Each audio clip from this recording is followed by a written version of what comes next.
Communiqué du Conseil national de sécurité.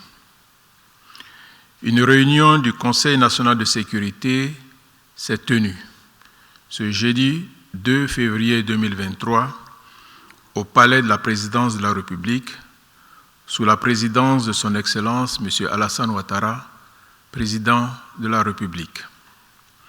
L'ordre du jour de la réunion a porté sur la situation sécuritaire générale. Le Conseil national de sécurité, à la suite de la présentation du ministre d'État, ministre de la Défense, note avec satisfaction que la situation sécuritaire est calme sur l'ensemble du territoire national. Le Conseil national de sécurité se réjouit, notamment de la réussite des opérations de sécurisation menées en décembre 2022 sur l'ensemble du territoire national qui ont ainsi permis aux populations vivant en Côte d'Ivoire de célébrer les fêtes de fin d'année dans la paix et la quiétude.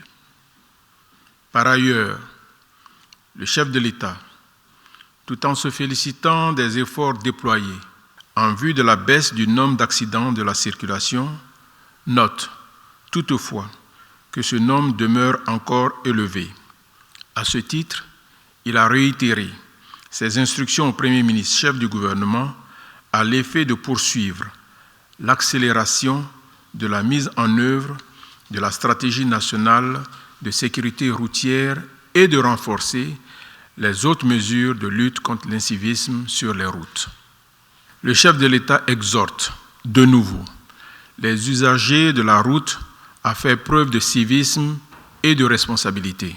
Le ministre d'État, ministre de la Défense, a également porté à la connaissance du Conseil national de sécurité un afflux récent de réfugiés en provenance du Burkina Faso dans plusieurs localités du nord et nord-est de la Côte d'Ivoire.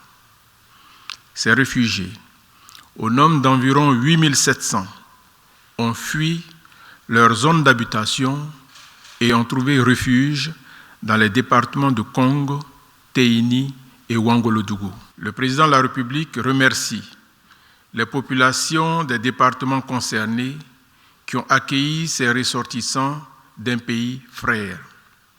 Il a en outre instruit le Premier ministre, chef du gouvernement, à l'effet de mettre en place un dispositif adéquat d'assistance humanitaire, de sécurisation et de surveillance des zones nord et nord-est de la Côte d'Ivoire. Cette assistance humanitaire inclura notamment l'identification de ces réfugiés et l'aménagement de sites d'accueil appropriés pour ces derniers en attendant leur retour dans leur pays d'origine. À la suite de la présentation faite par le ministre des Eaux et Forêts, le Conseil national de sécurité note aussi avec préoccupation la situation alarmante de la forêt classée de Languédégoudou, située à l'entrée nord de la ville d'Abidjan, et des forêts classées de la région du Tchologo, en proie à des occupations et activités illégales des populations riveraines. Dans ce contexte, le chef de l'État a donné instruction au Premier ministre, chef du gouvernement et au ministre des Eaux et Forêts afin que des mesures idoines soient prises dans les plus brefs délais en vue de la délimitation et de la protection de ces forêts ainsi que de la sensibilisation des populations riveraines. Le Conseil national de sécurité tient, par ailleurs, à condamner fermement les attaques répétées au sein de nos forêts classées contre les agents des eaux et forêts dans l'exercice de leurs fonctions. Le président de la République, tout en adressant ses félicitations et encouragements à ses agents, les assure du soutien du gouvernement.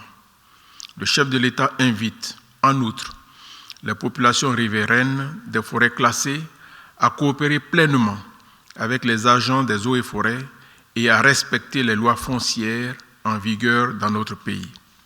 Enfin, au regard du bilan sécuritaire globalement satisfaisant, le président de la République réitère ses félicitations au ministre en charge de la Défense et de la Sécurité, au Grand Commandement, ainsi qu'à l'ensemble des acteurs engagés dans la sécurisation et la stabilité de notre pays. Il les invite à poursuivre les actions en cours pour améliorer davantage la sécurité en Côte d'Ivoire. Fait à Abidjan le jeudi 2 février 2023.